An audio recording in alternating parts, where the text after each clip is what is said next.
I wanted to know my father's story because I knew it was a good one, an adventurous story. So, uh, and everybody close to my father was telling him, John, tell write your story. I'm getting this.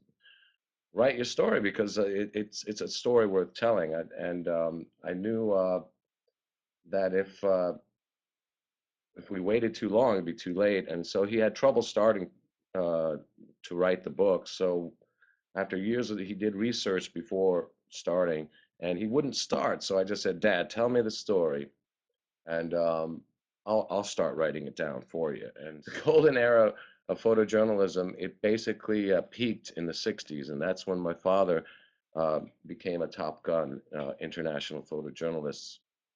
And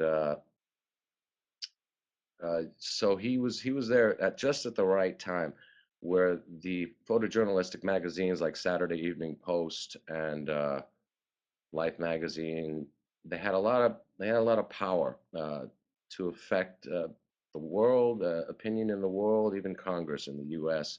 to even make laws about against pollution and you name it. And my father, John, he was in World War II France when just a boy when the Nazis invaded his country and took over, and you lost all your freedoms.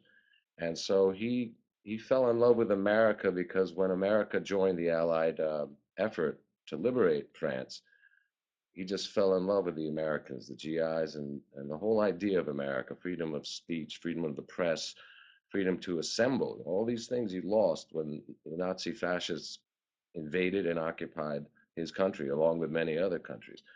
So he fell in love with America as they came across the Atlantic to liberate his country, and then dreamt of becoming an American. And so his initial naive dream was to write poetry and drive across the free roads of America with no checkpoints and just thirsted for freedom.